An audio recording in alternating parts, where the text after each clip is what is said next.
Operation Barbarossa. Operation Barbarossa was the code name for the invasion of the Soviet Union by Nazi Germany and some of its Axis allies during World War II. It started on June 22, 1941. It was the largest military invasion in human history, with more than 3 million men attacking along an 1,800-mile front. The code name was a tribute to Frederick I, a German king and Holy Roman Emperor who had led a crusade to the east in the 12th century. Okay, welcome to the second seminar on the whole Operation Barbarossa phenomena that we're going to explore for a year and maybe more. And as we know, this is the largest campaign in military and human history, with all sorts of ramifications to the present day that we're living in. We have here also Frederick Cottrell, who did a little clip for us today. And Frederick, do you want to introduce what your film project is before we play this? Oh, sure. Well, I run the YouTube channel Military 1945, and I partnered up with Craig Luther to create some of his, he has a book with a collection of diaries and diary entries and letters home from German soldiers. And we produced, I think, 12 videos based on those letters and diary entries. And it turned out pretty well. Basically, this material is raw. I come from the archival side. I've got a huge film archive. I lived in Germany 10 years. I bought a lot of film material while I was over there. And basically, I've got thousands of films. And now I kind of produce small historical documentaries, short ones that I post on YouTube. This one is film footage. Is really special. It was produced by Wochenschau film crew during September of 41, towards the Battle of Kiev. And the amazing thing about this footage is it hadn't been censored. None of the commentary had been added. It's just raw film footage with original sound, although I think some of the sound's been added. Anyway, so probably about, depending on the actual clips, I've probably got about an hour of this material, so I'm cutting it into 10-minute sections. This one, the one that I have that's going live to the general YouTube public tomorrow, goes up to just before the capture of the city, and it deals with Soviet POWs, the way that they were treated, and kind of, yeah. I follow the Timothy Schneider Bloodlands direction, so I talk a little bit about the plight of the Soviet POWs.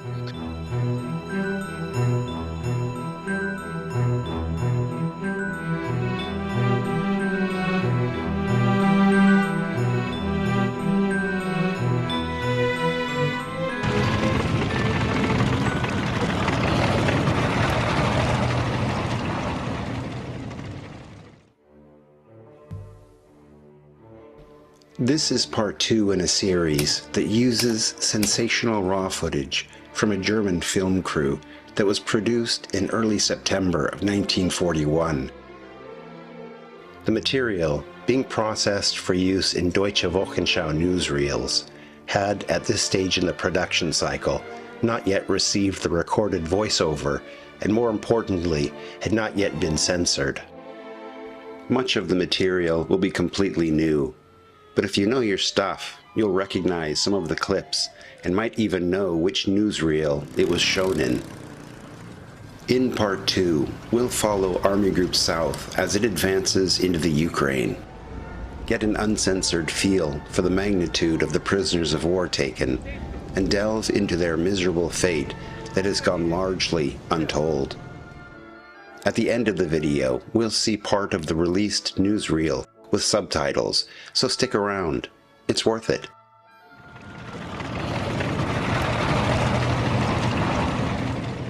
The quick advance of the German armies into the Ukraine in the summer of 1941 created a temporary power vacuum and left the majority of the civilian population to their own devices.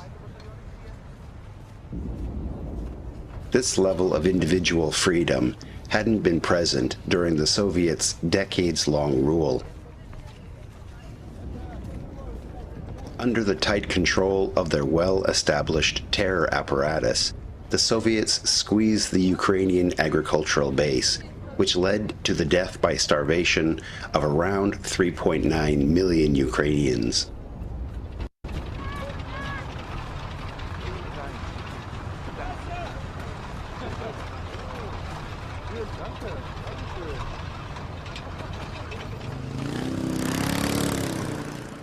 Had the war in the East been quickly won by the Germans, the plan to the death by starvation of around 3.9 million Ukrainians.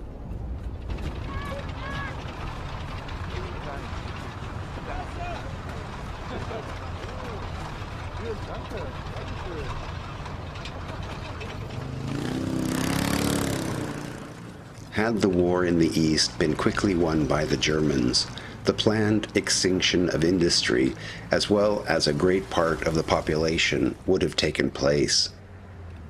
Cities would have been leveled and entire regions depopulated in preparation for colonization by German agrarian settlers. This was expected to lead to the death by starvation of approximately 30 million. The whole of the Crimea, for example, was to be integrated into Greater Germany and converted into a massive tourist destination.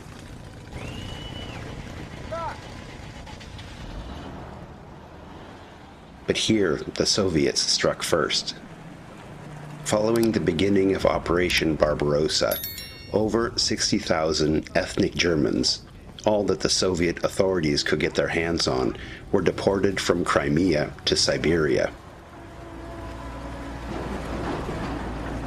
For the German hunger plan to be realized, they would need to have complete control of the territories and population, which they never fully accomplished.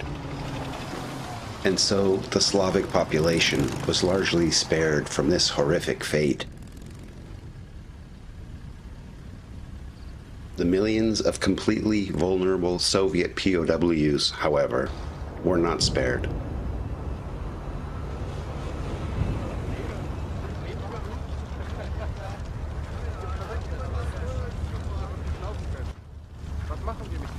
POW camps were set up by the Germans in the Ukraine, Belarus, and in Poland, but weren't allocated the resources to support the lives of the millions of former Soviet soldiers.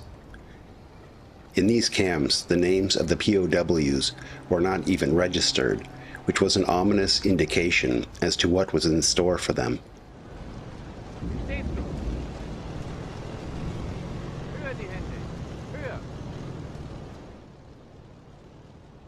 Those that couldn't work were systematically left to starve to death. In one instance, POWs from the camp at Molodechno in Belarus, prisoners submitted a written petition asking to be shot rather than dying slowly of hunger in the cold. During the war, some 3.1 million died in German captivity. About 500,000 were shot, and the remaining 2.6 million died of starvation and hunger-related disease. This crime has been forgotten to a large extent because Stalin considered the POWs as deserters. After the war, of the few that had managed to somehow survive and were repatriated, most were simply shot by the Soviets. There was no going back.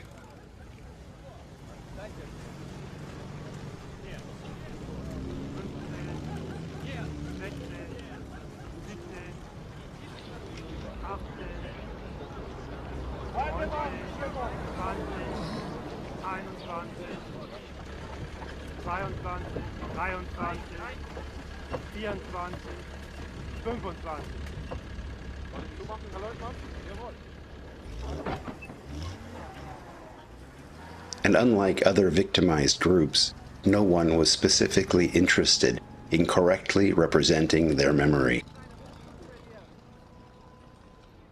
If you are interested in finding out more about the subject, I can wholeheartedly recommend Timothy Snyder's book, Bloodlands: Europe Between Hitler and Stalin.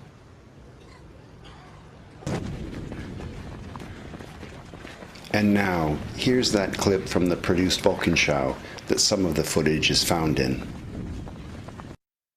If you know which real number this is, write it in the comment section below. Vorstoß auf Kiew.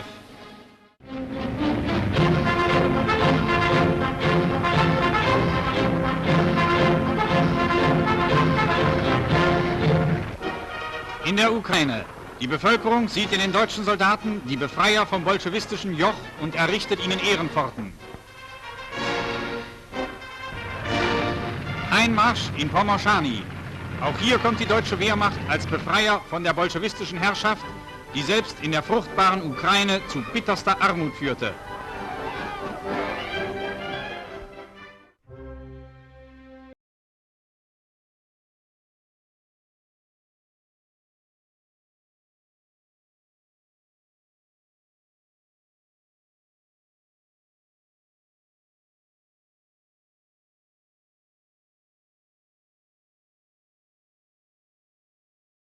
I love the material, the footage. I'm in love with the content.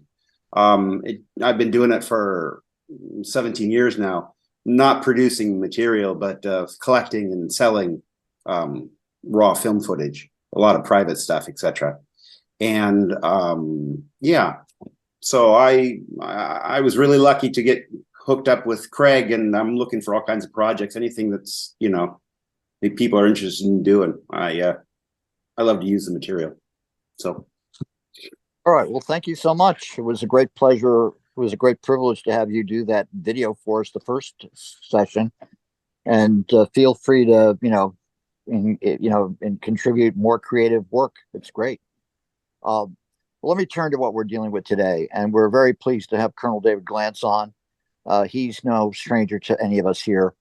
David is really the most prolific historian alive at this point on the Eastern Front in World War II. He has influenced all of us. I remember the first time I heard David talk in New York City, and he was in front of 40 Type A New Yorkers. I remember he said, whenever I present something, please interrupt me when I talk. And I never forget, I was actually stunned. I nearly floored. I nearly fell off the chair that somebody would do that.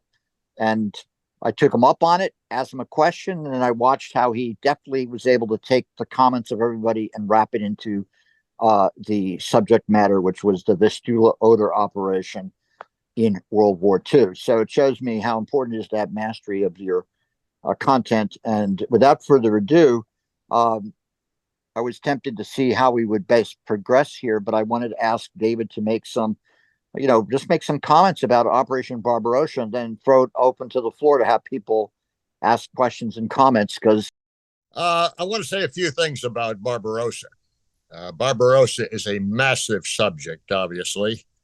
And what many people don't realize is the Russian archives are now opening. Matter of fact, they're pretty much open. And the amount of material that's gushed out on Barbarossa, as well as the rest of the war, is mind-boggling in its content, its clarity, and its frankness. Samokritika, self-criticism, is apparent throughout. And of course, they followed that theme for years, sometimes to their own peril. In any case, I'm going to make some general remarks about Barbarossa. And these could be an hour, 2 hours, 3 hours. But what I want to do is hit a couple of high points that I think need to be remembered, and probably are remembered now. The first is the Barbarossa plan itself was based on a series of assumptions. And many of those assumptions proved incorrect. I won't get into all the assumptions, but the one I like to illustrate is the statement in there, and this goes back to Hitler's conference in earlier, before Barbarossa was formulated, when basically the judgment was, if you destroy all Red Army forces west of the Dvina and Dnieper rivers, you will have won the war. Now, that's a pretty gross assumption. And it's an assumption that the Germans, in fact, do. They accomplish. And they not only deplete the Red Army, they deplete its mobilization base, they destroy its air force, they destroy its tank force, and they leave it basically scrambling to use reservists, half-trained, untrained reservists, to fill up new forces to try to resist the Nazi tide as it develops. I often wondered, and perhaps Craig Luther would have some insights to this, what German generals like Guderian would have done, or what they actually thought when they reached the Dnieper River in early July 1941, having destroyed the better part of the peacetime Red Army in the process. And suddenly from the other side of the river comes artillery fire, and there are 5 more armies there. Not very good armies, hastily raised, deployed forward in case something like this occurred. These were Stalin's safety net, as it were, many of them raised in Central Asia. But it must have been depressing for the Germans to have had such a victorious advance and such immense consequences in terms of manpower scooped up, Red Army manpower scooped up in the process, to realize that, well, we've got 5 more armies. Now, we know that they dispensed with those 5 armies, at least 3 of the 5 in the Smolensk encirclement, when they advanced with 2nd and 3rd Panzer Group and encircled them in Kiev. But lo and behold, by the 25th of June, 20th to 25th of June, 5 more armies appear. Actually, 6 more armies appear. The 28th, the 29th, the 30th, the 31st, the 32nd. And this process goes on throughout the bulk of Barbarossa. And as poorly equipped and poorly trained as these armies were, they caused a great deal of attrition in German ranks that the Germans were not really used to. This would continue all the way through in ripples, all the way through to early December 1941, when the Germans launched Operation Typhoon and tried to take Moscow itself. Although the Soviet armies that come in during December, late November and early December, are largely from the Far East. And if you notice and do a study of it, you'll see that each of the major German advance axes is allocated one of the Far Eastern divisions. And they acquit themselves fairly well in the role they played. You'll also notice that many of these units aren't divisions, they're in fact rifle brigades. Many of them raised hastily in Central Asia, in Siberia. Naval infantry units from the Pacific Fleet hastily moved back to Moscow in time for what ultimately becomes the counterattacks that turn into a counterstrokes and ultimately into the Moscow counteroffensive. This is a depressing experience for Germans who appreciated what the Barbarossa plan promised and what it actually delivered. If you look at these operations as I have in detail, and as a matter of fact, I've written a 1,700-page book on it back in 2005. It took me a year to write. This is the Missing Green Book from the Green Book, Army Green Book series, the one that was supposed to cover 1941. It took me 1,700 pages, to actually write that and be told shortly thereafter that it wasn't considered socially relevant. Therefore, it wouldn't be produced. This attrition to German ranks over the over the century. Basically, what Barbarossa turns into is it turns into a series of hasty German advances, anywhere from 50 to 100 kilometers. This is where logistics comes in, and it plays a magnificent role, as it always does in war, although it's forgotten. Before the Germans have to halt for 2 to 3 weeks to refill their fuel and refuel their ammunition and generate a new spurt forward.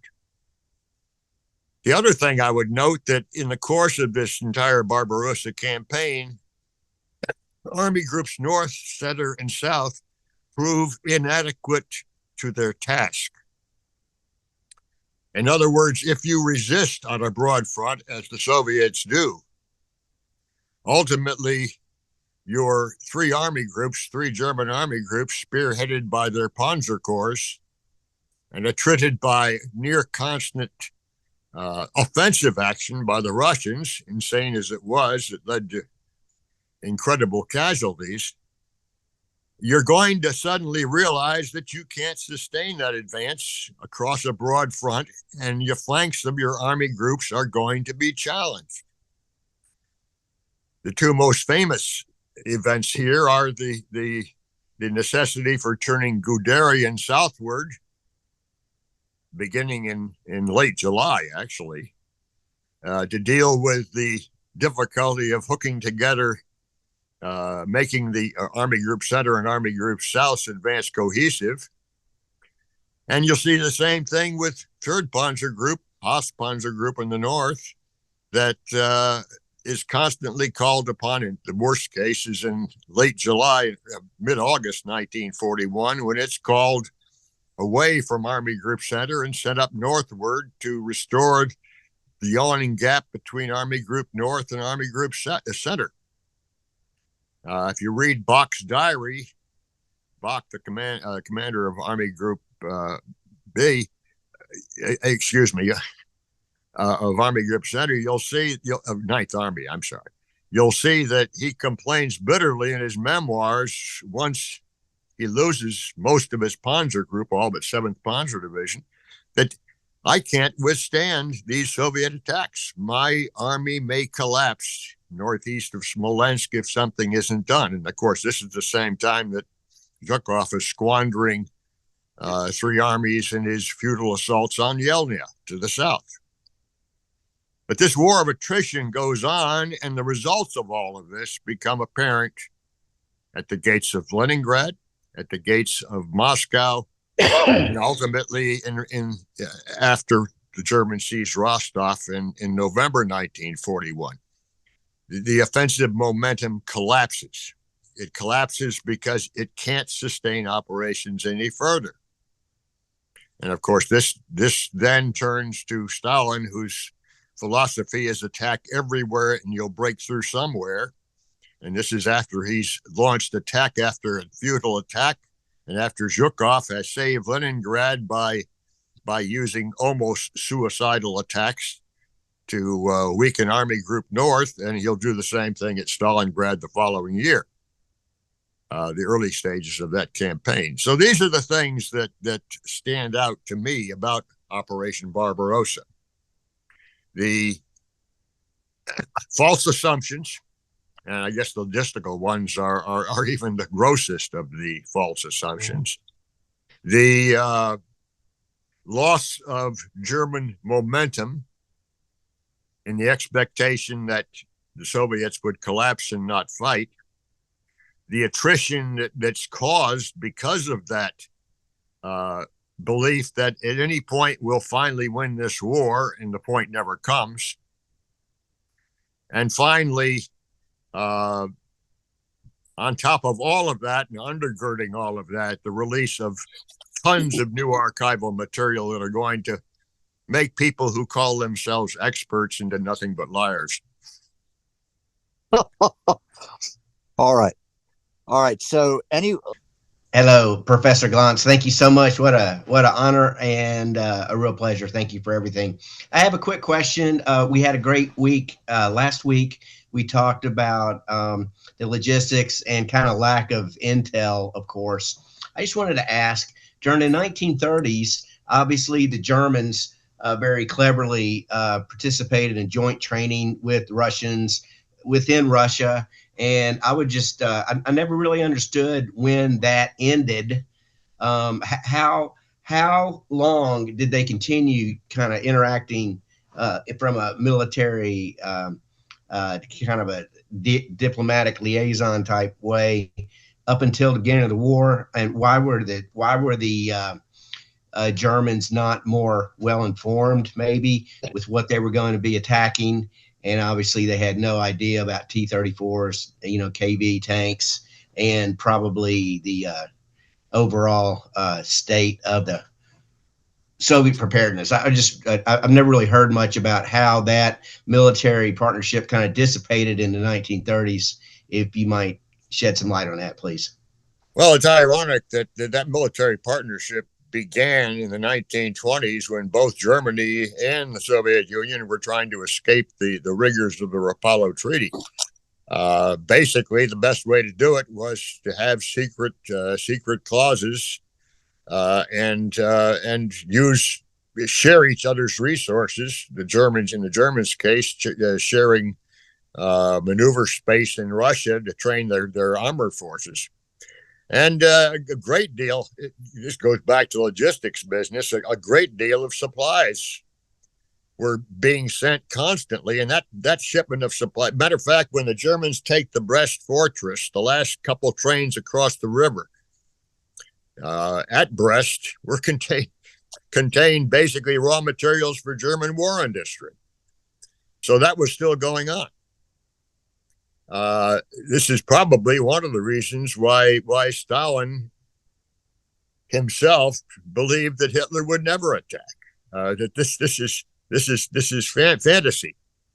We have been cooperating Sabrosa, or Podstolom, as the Russians call it, for years, and we were doing that because the Treaty of Versailles and the other treaties that were signed were too much of a burden on both the nations, and it prohibited an expansion of their militaries into something more capable than what the Treaty of Versailles left them as. Does that answer your question? Yes, sir. I just wondered, at what point did the maybe German, I don't know if they're attaché, whatever they were called, when did they exit the Soviet Union previous to them ever attacking? Certainly they weren't there when they attacked. And I just wondered if they should have gained more intelligence on what they would be facing than they seem to have faced. Thank you. They probably had very good intelligence on the Russians, but you've got to understand there's a certain arrogance, a German arrogance, that plays throughout this entire equation. Having defeated everybody in the world thus far, certainly the Soviet Union, given the Finnish experience, and they didn't look at March 40 very carefully, but certainly we're going to do it. And I did a study about 20 years ago called Observing the Soviets, which looked at U.S. intelligence and the attachés that were working in Russia, and monitored that throughout the 20s and 30s. And if you look at the judgments being sent back to Washington, the judgment was the Russians are paper tigers. Almost all the reports were talking about the weakness of the Russians, except for one, a man by the name of Colonel Faymanville, a personal friend of Roosevelt, it turns out, a family friend, who wrote a series of very stark intelligence assessments back in the 37, 38. This is after the Army purges. And he has said in those reports, don't for a moment's notice, don't assume, like the Germans are apparently assuming, that the Russians, the Soviets, are paper tigers. He said they are immense. They have immense base. All Svetchin's peasant rear is there, and that peasant rear defeated Napoleon and will defeat anybody else that they maintain control over. Basically, if somebody can maintain power in the Soviet Union, as Stalin has maintained power, don't us underestimate the capabilities of that country. Now, Faymonville ended up heading the Lend-Lease program for the United States as General Faymonville, and earned the moniker the Red General from many of his colleagues in Washington who were inalterably opposed to helping the Soviet Union in World War II. My daughter has written a book about the battles in the U.S. Embassy over that went on until 1943 when they finally fired Faymonville and brought in Harriman. In any case, the German assessment of what the Soviets' capability of, to the best of my knowledge, and I don't read German, is that the Finnish experience and the Polish experience and the stumbling around of the Red Army is indicative of the real state of the Red Army. It's shot. It's broken. If you talk to Japanese, as I did many years later, many of the Japanese were somewhat skeptical over that because they had fought the Soviets at Nomonhan, and they knew it. They had an early inkling of Zhukov before Zhukov became famous in the West. So I think the Germans, who had a well organized, I've studied intelligence, I've read assessments by Frem de Herr Ost, and their intelligence network in the Soviet Union doesn't seem to begin decaying seriously until after Kursk, after the summer of 43. And by 1945, their tactical intelligence stinks. So it's deteriorated to the point where it's virtually useless. If you look at the other side of the coin, the Soviet coin, after the partisan movements developed by 43, their intelligence goes just the opposite direction, and they pretty much know where the Germans are going at any given time and can deceive them effectively. Okay, I just want to add that David mentioned the KV-1 and T-34 tanks. Is that correct, David? You wanted to have a sense of what the intelligence was on June 22nd as to... No, the Germans, we had one individual, when we studied the period of the war at the Art of War Symposium, we invited in German officers commensurate with the subjects we were talking about. And one was Helmut Ritkin, then a major who ultimately became I guess a general in the Bundeswehr. But in any case, Rivkin was at Grafenwehr in 41, and he was in 6th Panzer Division when it invaded Russia in 41 as a junior officer. And matter of fact, he ran into the first KV-1s and T-34s at Rasenai, the famous counterattack by Soviet 5th Tank Division that collapsed because it ran out of fuel. But he said it was astounding that not only did they not know about the tanks, but when they learned about the tanks, they said, to hell with it, we're going to win this anyway. Why bother to do it? And it wasn't until October, November of 41 that the Germans finally began getting serious about building something that was competitive with the T-34 and KV-1. Now, the T-34 is overrated. That's a bit of Soviet propaganda. I've just finished the first volume of a study on the strengths, losses, and provisioning of mechanized and tank corps, and the attrition rate. The engines were lousy, the transmissions were lousy, and the stuff coming out of the factories was junk, even in 42. Victor's next. Go on, Victor. David, thank you for joining us. Thank you for all you do.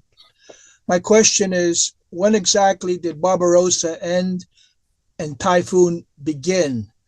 I should mention that Shelby Stanton and I were in the same Special Forces company in 5th Special Forces Group and did an article on the Smolensk campaign.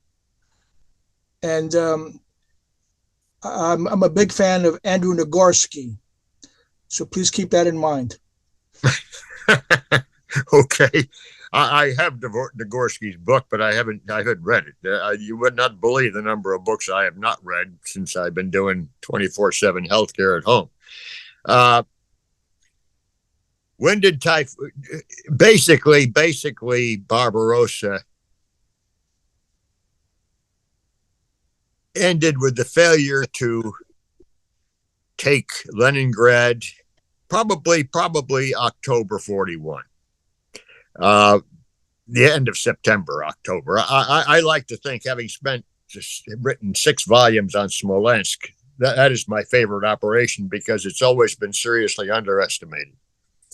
The Battle of Smolensk was probably the most costly for the Wehrmacht of any of the battles in the summer of 41, because the attrition rate was terrific. And again, I urge you to look at Bach's memoirs, and you'll see his comments about it. They stand out rather vividly. And many of the divisions that were decapitated or seriously weakened along the Vop River northeast of Smolensk by armies commanded by Konev, Homenko, and Rokossovsky were not available for the Battle of Berlin because they were still repairing themselves. Guderian's southward turn, in retrospect, turns out to be a rather brilliant move because the Germans were having the same problem outside of Kiev in late August when they tried to assault the city. And it wasn't until they encircled it with 1st and 2nd Panzer Group that they got that incredible bag of prisoners, which they shouldn't have gotten because Stalin said, stand fast. And that was a major mistake. Can I jump in at a moment when anybody's ready? Hold on. We got everybody lining up here. Victor, you got some more you wanted to? No, you've answered the question. The answer is that Barbarossa ended in the summer of 1941. Most Americans don't know that, and I think it's a significant point. Thank you. Thanks again for all you do. Okay. Thank you. Right, Lenny. Go on, Lenny. Okay. Colonel, good to see you, even albeit remote. I last saw you in New York City with NIMAS, where you kindly gave a talk, maybe 1989. And I recall physically handing you a copy of Grossman's Life and Fate, a hard copy. Yes, I remember that. I hope you still have it. I have every book I've ever bought, which my daughters are having a fit about. I know. and all of us, as we get old, you got to think about, look at where I'm coming from. I know. What the hell do you do with all these volumes with a coming generation that doesn't know how to read beyond 144 characters? But the question I want to ask you is, there's an article I read that's interesting and striking called "The World Will Hold Its Breath, Reinterpreting Operation Barbarossa," ran in Parameters back in 1999. And the gist of this guy's argument, his name is R.D. Hooker Jr. His argument is, if the Germans, instead of turning south and bagging Kiev, had pushed forward in August, September, straight ahead, as the general staff wanted to do, and take the city of Moscow, that was their only viable play to win, given the overwhelming strength of the Soviet Union in the long run. But had they pushed forward in August or early September instead of in October, with a typhoon type operation focused entirely on Moscow, the key advantage for them would have been, if they took the city or surrounded it, they would have cut almost all the Soviet rail lines run through Moscow like a giant spider. They would have broken the Soviet front into 2 fronts, There's no lateral movement from the south to the north if you take the city of Moscow. And they probably could have done it because in August, September, into October, the Soviets built up their defense lines in front of Moscow before Typhoon launched. The question is, would the forces around Kiev in the south have come up on Army Group Center's right flank? Would that have been a real threat? Or could they have pulled that off? And if they did it, was that credibly their first and last best shot to crush the Soviet Union? Apart from considering also that there were a lot of industrial resources in the Moscow direction that had not yet been evacuated, including the biggest tank manufacturing plants in the country. And there was also the potential political impact of capturing the enemy capital. There's a psychological benefit to that that might have had an impact on morale, and certainly what might have put the Germans in a position to negotiate a peace in which Soviet Union survives as a subordinate, defeated minor power. But go to that question. Could they have taken Moscow if they hadn't diverted themselves toward Kiev? But go ahead. It's over to you. Damned if I know. I don't like what ifs. Maybe it's because I'm a Calvinist, maybe not. But I have hated what ifs forever because what ifs go on and go on and go on. There's a counter argument to that. The counter argument you've already touched upon, and that is you leave 3 million men on your southern flank, 2.5 to 3 million men, and do you leave 1.5 million men on your northern flank because you've already failed at Lenin. Well, you're talking about going to Moscow basically in September. It depends on when Hook is saying the decision was made and it was wrong. Was it July or was it September? Well, it was really July, August. They are okay. Right. In July, you have kicking in what I told you kicked in after the 7th of July, when suddenly logistics constrains long drives, and you are unable to do a strategic drive. You're not much able to do a short operational jaunt for a while before you run out of this key stuff, and you can't do it any further. The other remark I'd make is if you leave 3 million men or 2 million men in the south, where are they going to go? The tank factories are in Kharkov. The tank factories are in Rostov. There are tank factories in Leningrad. Most of the tank factories, Nizhny Tagil and other places, have been moved out of Moscow already because they realized that Napoleon took Moscow. It didn't help him much because he didn't cover his flanks well, and he ended up essentially how the Germans might have ended up in December of 1941. I mean, so having a big Stalingrad of their own, but in Moscow. Yes, exactly. Right. All right. Because that's what Napoleon had in 1812. Okay. That's an answer. But by the way, just on the question of what ifs, I don't know if you guys notice it, but it's on most of the military sites I visit, you get the same what ifs over and over and over and over again. And they're almost always 95% of the time, they're just like that one. What if the Nazis did this? What if the Nazis did that? What if the Confederate Army had taken Culp's Hill the first day and surrounded the Union? It's almost always notional fantasies about what the Confederates or the Nazis might have done if they'd played their cards just a little better, according to the questioner. Well, there is a book on a book on that, on what ifs. It came out back in 1990, I think. It's one of the first books I wrote an article for, but I ended up doing what if the Germans had attacked in I guess it was early 41, May 41 instead of 22, June 41. That was the first what if. And the other what if was, what if the Allies had moved on Berlin in 1945? Ah, And I actually did that one on the ground using the units I knew that were operating there. And you know what?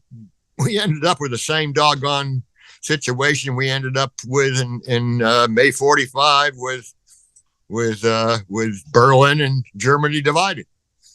what if Hitler had cut an extremely generous peace / alliance with France, declared he had no desire to attack Britain at all, held his submarines in, kept his Luftwaffe at home, and called for peace, and then attacked the Soviet Union after he got his peace with Britain?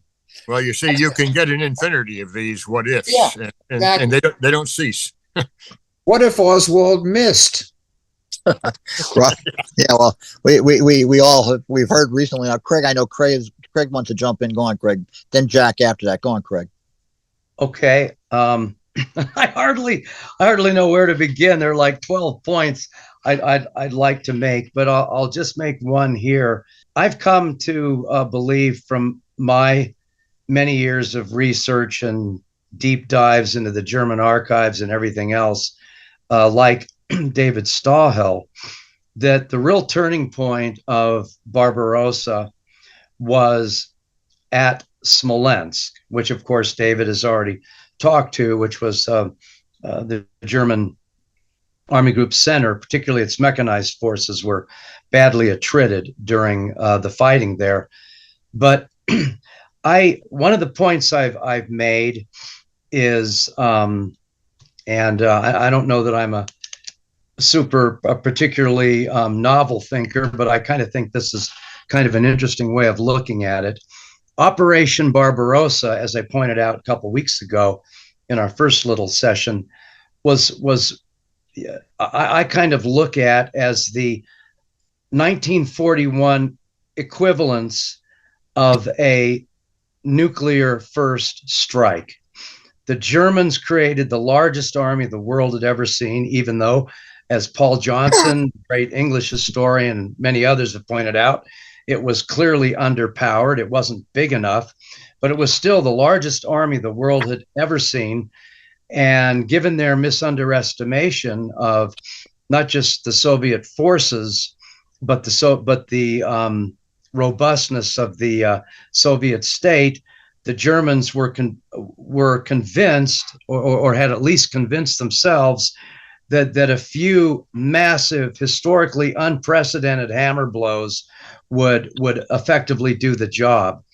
And when that didn't work out, they didn't have a plan B. And I think by the end of the Battle of Smolensk, which the Germans, David knows this a lot better than I do, but the Germans, of course, end that battle on the 5th of August with the destruction of 3 Soviet armies and the taking of 300 and something thousand prisoners. The Russians extended out, I think, at least through the end of their counteroffensives in the second week of September, when they captured Elnya. But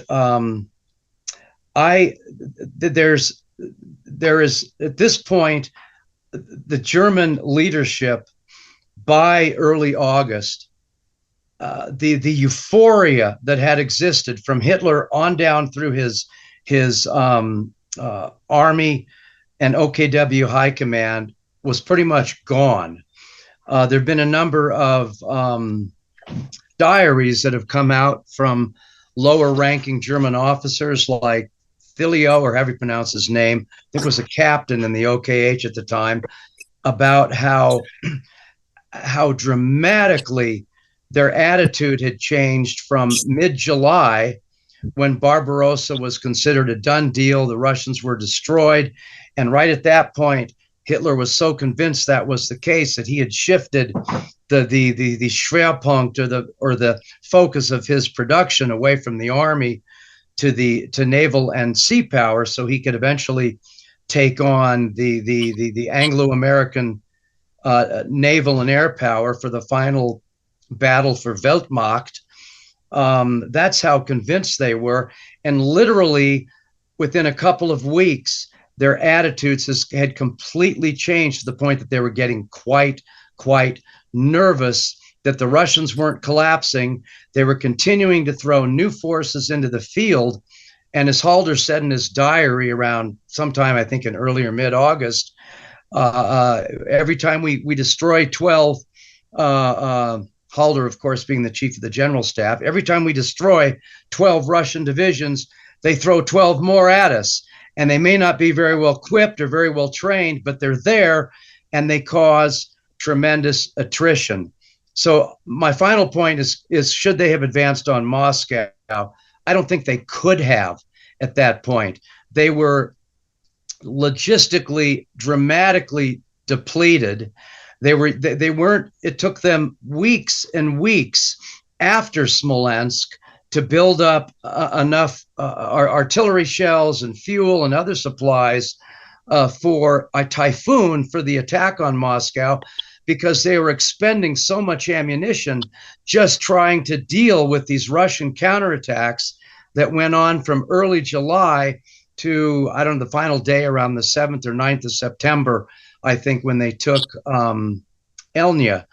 But they would not have been, with the need to replenish their forces, their logistics, they would not have been in any condition, in my view, particularly by not securing their flanks, by sending Guderian south and Hoth north. If they hadn't done that, they would have left millions of Russian troops, as David has pointed out, on their flanks. And a typical Soviet tactic from the very beginning had been to nip at the flanks of the German spear points, and they would have just, I think, wreaked havoc with any German advance if they tried to start it after August 15th.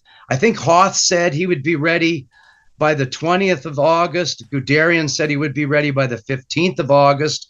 When they met with Hitler around, I think, on the 4th of August at Borisov and Army Group Center, and Hitler asked them, when could you move on Moscow? But I just don't think that they would have been ready, because they didn't have the logistical foundation, and they wouldn't have it for many weeks after that. Let me, I don't want to keep vomiting on you all, so let me just finish this. But I don't think an attack on Moscow would have really been able to start much sooner than a week or two before it did. And Hitler was actually correct. They needed to clear up their flanks before they moved on Moscow. And of course, in the south, that led to the what may still be to this day the largest encirclement battle of all time. They smashed 50 Russian divisions and took 500,000 prisoners. But my feeling is that when the Soviet state failed to collapse in the first 6 to 8 weeks, and the Russians kept throwing more and more armies into the battle, that and the German advance slowed dramatically, that it was probably over. Any chance of a German victory had probably dissipated by that time. Okay. Any comments replied, David? No, I agree with that. There are little points that I disagree with. Got to understand is this great Soviet victory at Yelna was a phantom. That was one of Zhukov's earliest errors. And the Germans abandoned the bridgehead, but you would not believe the casualties the Soviets lost as a result of that clumsily mounted operation. It was a very poor operation with absolutely green troops. The hero of Smolensk is Timoshenko, very clearly. And Zhukov, being chief of the general staff later, managed to bury Timoshenko and elevate his Yelna victory way over what Timoshenko achieved. But it was Timoshenko's forces, his 5 or 6 armies along the Vop River and to the north that did the damage to Army Group Center. The loss of 3 armies at Smolensk in the encirclement was chicken feed compared to what the Soviets would lose in later operations. The Vyazma, for example. Yeah. Okay, Jack. Yeah. If I might start with a quote from S.L.A. Marshall that there's no telling what would have happened if what happened hadn't happened. What Jack, ifs are basically a waste of all our time. Is that Jack Ratty? That's Jack Ratty. Hi, David. Where's your Trotsky hat? I don't have a Trotsky hat. I've never been a Trotsky hat. I'm a Khrushchevite revisionist. You know that. Okay. Good to see you. Yeah, I don't know why I'm not showing up on the screen, but I'm here. You are. You're here. You're here, man.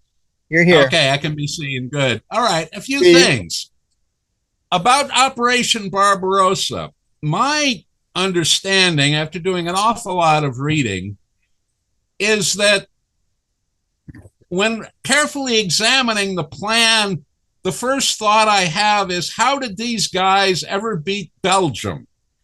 It is a plan that is based on an assumption, for sure, and the assumption was Hitler's, that he stated quite clearly, when we kick the front door in, the whole rotten structure will collapse. Right. It was expected to take 3 to 6 weeks.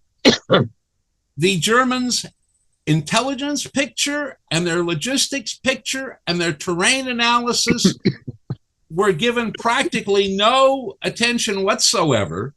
They underestimated the size of the Red Army by a factor of 3 and overestimated the size of the army on the border by the same factor.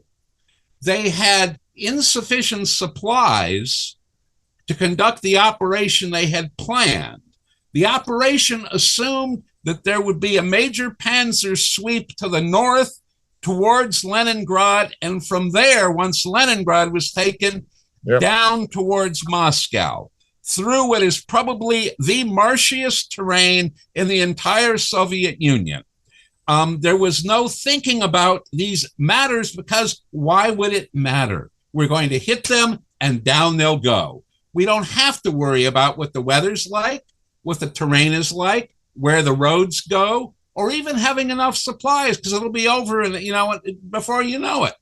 That's kind of like Putin last year. Kind of like Putin last year, kind of like the United States in Afghanistan, Iraq, or Vietnam. Very similar. No military can tell its government, oh yes, well, we can attack them, but it's going to be a long war and the outcome is uncertain. Everyone says, we'll kick their butts, throw our jock on the field, and they'll all fall over and play dead. One thing that is missing from this whole discussion, in addition to logistics problems, planning problems, arrogance, the fact that Romania's oil production was falling at that point, and they were told, you're not going to have enough to get to Moscow and maintain an economy at home. But there's a factor that's not been discussed, and that's the Red Army, which was absolutely not ready for war in 1941. And Stumbling Colossus gives us the whole thing in detail and 3-part harmony. We know it. But as David Smolensk's books show us so clearly, what we have not been told up to this time, generally in Western history of this war, is that the Soviets fought back.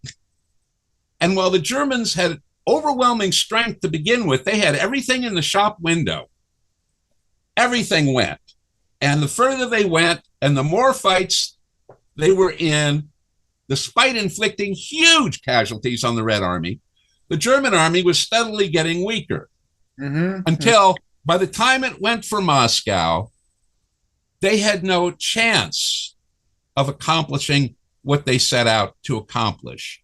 They were not stopped at Smolensk because entirely of logistics, although that was very important, but also because they were stopped by the Red Army. And you look at the casualty rates that the Germans took in 1941, and absolutely the Soviet rates are astronomical. But the Germans took steady and heavy losses until by the time they were halfway, by the time Typhoon had finished, which is on the 14th of October, Typhoon had no plans whatsoever about taking Moscow. It is not even mentioned in the order. Okay, by the time they had finished with Typhoon, their spearhead forces had been so badly battered that 2 weeks after completing the most successful encirclement and destruction of an army in history, where they wiped 1 million men out of the Red Army, 2 weeks later, they're brought to a stop and cannot go further. And that reason is not because of the mud, but because they had been stopped by being punched hard in the face. And you look at the numbers left standing in German units at the end of October, and you see what I mean. Right. Any comments, David? I'd only add that those 5 or 6 divisions from the Far East played a significant role, because along each of those axes, you find one of those divisions. And that was actually, you're talking about the 316th, the 312th, and the 32nd, all of whom were raised in either Central Asia or the 32nd had been in the Far East, but they had all been up by the below Leningrad, getting in a force that was preparing to try and deblockade Leningrad when they were committed to the Moscow axis when Typhoon started. I did a study for the Japanese National Institute for Defense Studies, and I think one of the articles I wrote for them, and I don't know if that was the one they published in their annual or not. This was 2015, was on the comparison of what assistance did the Far Eastern units or Central Asian units have in the Moscow campaign and the Stalingrad campaign, and you can see the details there. Mm-hmm. Can I? Hold on, Lenny. Hold on. I want to bring Gary in because Gary is in Europe. And he is probably about ready to collapse into sleep. Go on. It's going on 3:00 here in the morning in Freiburg. So anyway, hi, David. Got a quick question for you. It's kind of a smaller scale question. And that is, I saw a presentation years ago by Jonathan Parshaw, who's known as being one of the top, historians for the Pacific War, but he decided to take this side project and looked into the production of like the T-34 tank. And his take, and I don't know what his sources were, his take was that a lot of these components that you mentioned that were inferior quality, like that would break down in after a relatively short amount of time, that was actually at least this is the way he presented it. This was actually, it was actually thought out. It was actually done on purpose that way because their whole, the way they understood it is there's only X number of hours this tank's going to survive in battle. And 100. so if we create a transmission that will go more than X number of hours, a little bit more or somewhat more, that's all we really need to do. We don't really need to put the resources into making a transmission that goes 2X or 3X because it's going to get knocked out in battle anyways before it ever gets to the point of the transmission breaking down or whatever component. So I don't know, but is that do you find that thesis convincing at all? Well, I know I've seen literally hundreds of references in operational summaries and combat reports by commanders of the tank and mechanized. This is 42, the commanders of tank and mechanized corps, that we have reached the 100. I guess it's the commander of Poloboyarov, the commander of 4th Guards Tank Corps, the old 17th, that complains when he's being sent into the Donbass region that half of his tanks have exceeded their 100 hours. That basically a T-34 engine would go for 100 hours, and after that it was considered breakable, and it would probably just not work anymore. And I don't know why that number, I've always assumed because it's so frequent in all the reports that is result of Soviet testing. They tested the damn thing and it worked for 100 hours. And if you did much after, so they were producing tank engines at another factory to make sure they shipped it to the front in time to put it in the tank so it would keep going. And the same thing applies to transmissions, only I don't know the now I know they had trouble with the fuels because they started off using, and I've still got to do this. There is first sort fuel, second sort fuel. There is diesel. There is gasoline. These are all benzenes, and then there's gasoline. And it's in the Battle of Stalingrad in the summer of 42. After the Germans take Stalingrad, there's a critical shortage of second sort fuel, benzene, because the sources have been cut off by the German advance. And you got people with 0.1 refills per day of that particular fuel type. Now, when they go to diesel later on, it's a lot easier because the diesel supplies are more ample. There's a whole logistical history that has to be written. I saw the one written, the classified one written by the general staff many years ago when I was in Moscow. But the chap who brought it with him took it away with him, and I didn't get a copy of it to take home. All right, Lenny, just hold tight a second. Alex. Go on, Alex. Yeah. Thanks for this, Colonel Glantz. But let me ask. I was just, reading through David Sale's first book, and he makes a point about some of the the wargaming that the Germans themselves did in preparation for Barbarossa, which I think was done. A lot of it was done by Frederick Paulus. Of course, who surrendered at Stalingrad with Sixth Army. But he says that in the scenario.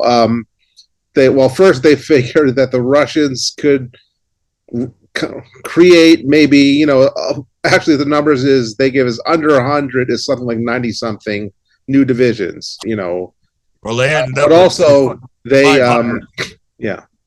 but also they, in the game they played, the Rush in that, even with all their, their assumptions, the Russians were able to reconstitute a line.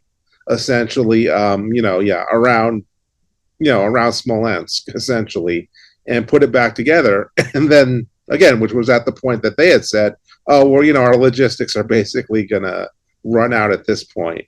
So again, it's I know it sounds kind of like, again, the story you hear about the Japanese wargaming Midway and losing, and then not learning any lessons. I wonder if you think did the Germans just not, consider that kind of thing? That, they just didn't think they could lose it. War games are organized for purposes.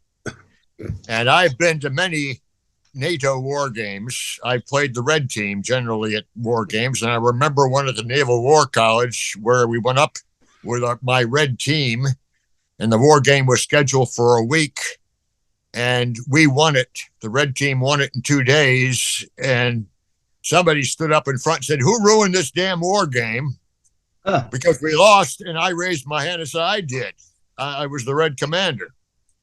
And so they just, the solution, I've seen this at the British Higher Commands course and elsewhere, the solution is to just strip half your forces away and start over. Right. Jim, can I... Yeah, go on, Lenny. This discussion so far, exclusively military.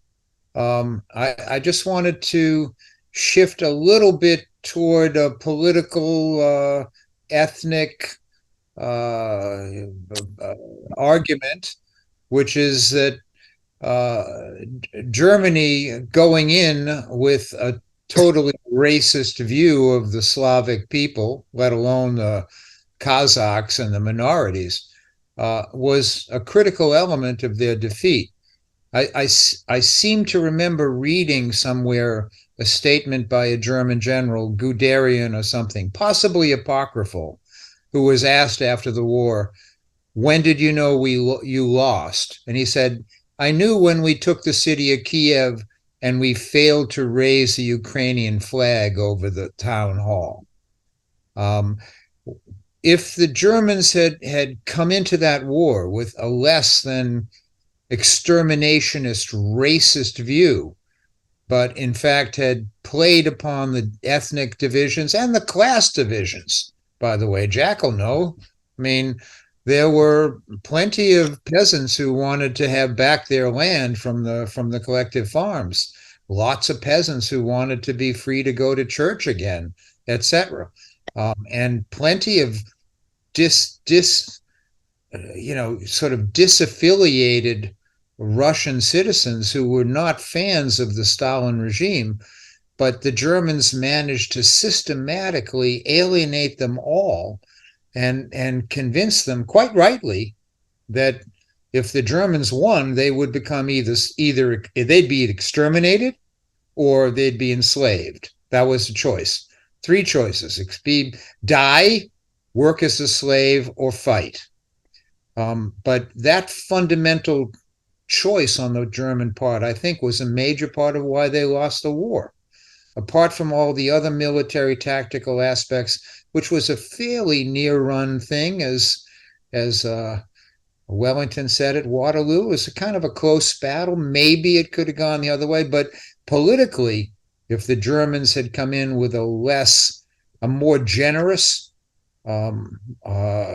imperialist but not racist policy, I think they would have had a chance to acquire quite a few allies within the Soviet space. Can you comment on that, David? Colonel? Well, I think probably it would have helped, but the problem is Russians don't like invaders. They never have. They never have. And so you can't quantify what degree of success, additional degree of success, would the Germans had they appealed to Ukrainian nationalism and so on. Georgian nationalism, Kazakh, etc., etc.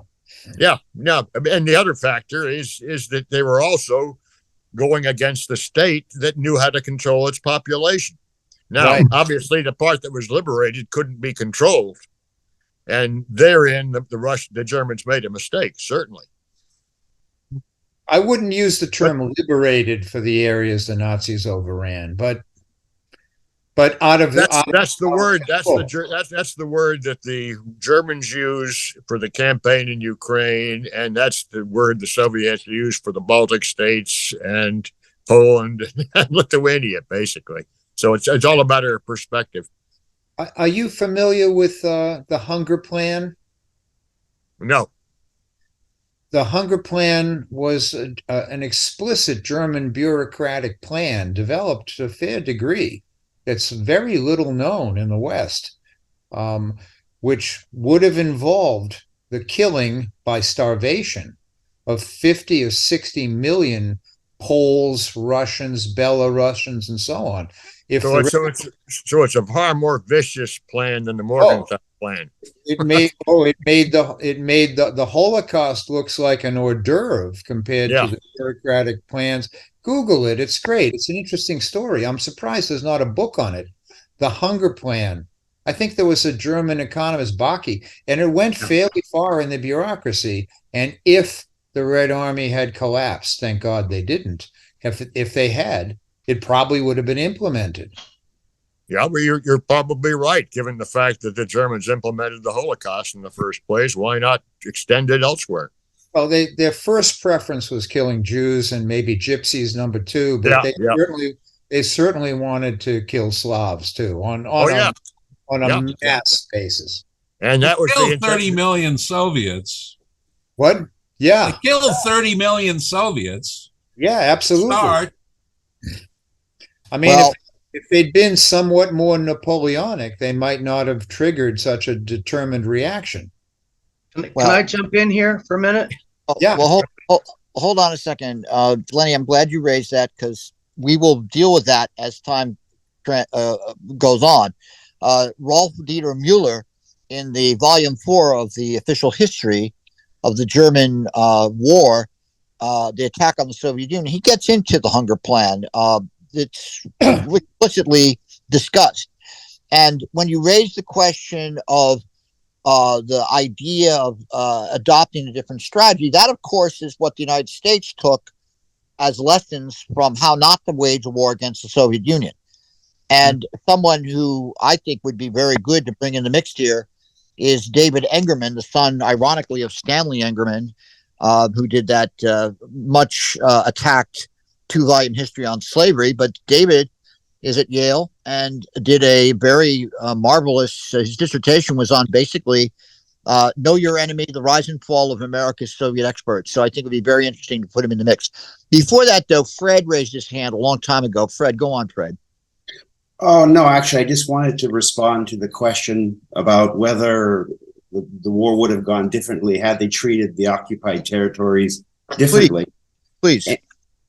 And I just think that the whole war wouldn't have taken place, especially not in the East, if Hitler as an individual hadn't been in charge of the whole show. And I think the hunger plan, of course, was the organizational plan moving in. And I think it makes very little sense that I don't think taking his personality out of the situation, there wouldn't have been a war. And I don't think an enlightened understanding of how to treat occupied territories and populations was remotely possible. So I think that what if really makes little sense. No Hitler, no Holocaust, almost certainly. And well, and also, in the East. And also, unfortunately, we don't have Jeffrey Megory with us. I see Alex has raised his name in the chat. Jeffrey, of course, was a good friend. He was the historian at the Holocaust Museum. And I remember when Jeffrey came to NIMAS many, many decades ago and talked about a dissertation, which essentially on the interrelationship of the Holocaust with operational planning. And that, of course, was something that did not appear until relatively recently in the writing of the Eastern Front in World War II. Go on, Jack. Am I on? Yeah, you go on, Jack. Okay. There was something I meant to raise earlier. It's related, and it's related to Lenny's question directly, which is, I think one of the reasons that the German High Command and Hitler and nearly every one of their leading generals believed that when they kick the front door in, the whole rotten structure will collapse, was because they and most, not all, but most Western historians share the same assumption, which is that there was no real popular support for the Soviet government. And this is absolutely nonsense. Yes, there were certainly many grievances by many people against many aspects of it. And there were certainly groups that welcomed in the Germans or collaborated with them eagerly. In the Baltic states, there was no need for the Gestapo to go through and eliminate the Jews. The local population, parts of the local population, were happy to do the job, and on a volunteer basis. But the notion that really there could not have been any real support for Soviet socialism, because we know about what a monster Stalin was and the horrible things that were done, you're missing a great deal. And what you miss, you see, and the German army saw when it ran into the badly trained, badly armed, and badly led Red Army. They fought back. Some of them fought back from Russian patriotism. Some of them fought back from Soviet patriotism. And the Far East... That wasn't a popular view to have during the Cold War. No, it wasn't. But, I've never stuck with popular views necessarily. And the fact is, it was the fundamental basis for Germany's defeat. Yes. Had the government not had a good deal of support, grudging support, critical support, well, it's going to get better later, we're sure. It can't stay as bad as it is right now, but it has some good features that we'd like to see continued. Mm-hmm. Without that, the initial blows at the frontier would have brought down the government, and the Germans would have won World War II.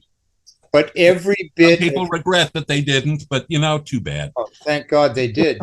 But every bit of hesitant, dubious, well, there's things, all the marginal support that Stalin enjoyed. He had a strong, large base of genuine support from the population, but he also had what you said, wavering, dubious, partial. All of those waverers were very quickly converted into pro-Stalin activists by Adolf Hitler, by the behavior of the Wehrmacht. Some fought with the Germans. Some stayed. Yeah, a handful. Yeah, a small minority, but Jack, a minority. But the most of the Russian people began to realize our only options are death, slavery, or fighting. Period. Well, I think that one of the reasons why when I thought about doing this is that, we're not going to just focus in on operational history, although that's essential to understand what's going on, but we're going to be bringing in scholars from other disciplines, because the idea that the war was waged, I would say that most modern European historians in the academy all accept these kind of arguments as essential to understanding what happened in World War II, especially on the Eastern Front. But anyway, who's next? Who is Julian? Just you might, Jim. Yeah, go on. You might give them a little notice. I have got to get back and do my nighttime chores about 9 o'clock.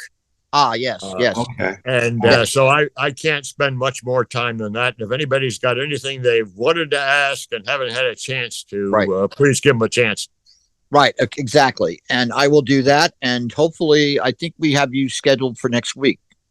I can break this hour and a half away. Yes, without destroying my my carefully orchestrated schedule. Right. We realize that, David's in a 24/7 situation with his wife. So we're very grateful to have him spare time to do this with us tonight. And go on. Julian. Myself? Oh, yeah. Yeah, go on. Yeah, Colonel Glantz, I'm very grateful to hear you talk. I'm a political science professor, not an historian. I didn't know you existed, except that you inhabit the bibliography of hundreds of my students in the last 25 years. So obviously, I have to buy some of your books. Now, obviously, most of the stuff I buy as a political scientist is, operational, particularly your interpretation of the Soviet operational art. Can I ask you a very sort of simple question? How have the Russians changed from the Soviets? And does that explain what's happening now in Ukraine? No. Russia is Russia, whether it's Imperial Russia or Socialist Russia or whatever you want to call Russia right now. Russia is Russia. There are certain characteristics that apply throughout. The late 2 years of unpleasantness in Ukraine was utterly predictable. And it was not a military operation. It was a kick the door in and it'll collapse type, to use Jack's saying. It was planned by the FSB. It was not planned by the general staff. And that was a mistake because the door didn't come open and the whole thing failed. And that was a massive embarrassment, which reinforced their penchant for looking at the Nachalny period Vojna with a beginning period of war subject, which they have for the past 30 years or 50 years, because they realize they don't do well in beginning periods of war. But this was something that was not supposed to happen the way it did. It did happen that way. And if people ask me, how is it going to turn out, knowing Russian history, I won't give them an answer because I don't know. Thank you, Colonel Glantz. All right. Yeah. And who else was next before we go? Can I jump in? Yeah, go on, Craig. Okay. Couple of things. I've often thought about, I remember who mentioned it, but if the Germans had behaved a little bit more, maybe like Napoleon did, hadn't been quite so rough on their opponents, maybe things would have turned out a little differently. They would have gotten more support from the folks in the Baltic states, the Ukraine, and so forth, and maybe Russia would have collapsed like a house of cards. The problem is, if they had behaved differently than they had, they wouldn't have been who they were. the Right. Nazis behaved the way they did, with Baki and the Hunger Plan and all that, because that's who they were. It was a Vernichtungskrieg. It was a war of extermination. And one of the points that Catherine Merridale makes in her beautiful book about Ivan, I don't remember the subtitle, about the Russian soldier. Ivan's War. Ivan's War, right, is that one of the most egregious mistakes made by the Germans was in September 1941, when they failed to dismantle the collective farms and return them back to the Russian peasantry. Yes. They knew at that time they were just trading one oppressor for another, and you might as well fight for the devil you know, as opposed to the devil you don't know. All right, let me just let Victor get in, because I know David has to go back to helping his wife. Go on, Victor. Well, getting back to the Holocaust, which is, some of you have no clue. The Holocaust started with the murder of the Polish people. And every year I document country by country how many Slavic people were killed and how many Jewish people were killed. And I've said this before. The Nazis were not evil because they murdered Jews. This was a symptom of their evil. And they murdered about 6 million Jewish people. My parents came from Poland. My grandfather was shot as a hostage by the Nazis. So Poland lost 6 million people. Half of them were Jewish, half of them were Christian. The Holocaust was really closer to 24 million people. And again, I go country by country. Now, I am counting the military casualties because many of them were killed as being subhuman. So I think you all kind of study about bloodlands and learn more about some of the real issues of World War II, which, by the way, I think the Germans were defeated, as Andrew Nagorsky said, at Moscow in 41. And I think our country knew it. Mm-hmm. So those are my opinions for what they're worth. Thank you. Let me just say, hold on, Lenny. If anyone, just Jim, I'm on and off. If anyone has a minute, Google the Hunger Plan and ask yourself why there isn't a book on the Hunger Plan, a full book. Well, this was a plan well developed to kill 50, 60, 70, 80 million people. Amazing. And it was far along. And lastly, I just want to say this entire event and this series is in honor of our friend John Prados. Many of you knew him. He's a wonderful guy, and let's honor his memory. And we would have dragooned him into this entire effort. David, you have the last word here, David. Thank you again for taking time. First off, thank you for the opportunity to have therapy for myself, because I have found that if I wasn't working on a book, I might as well be dead. And so I'm working on books, but very, very, very slowly. And sessions like this do great things to improve my morale. Good for that. We're happy to do that, David. And since you've offered it to us, we will give you many therapy sessions. Thank you. Many. Good night.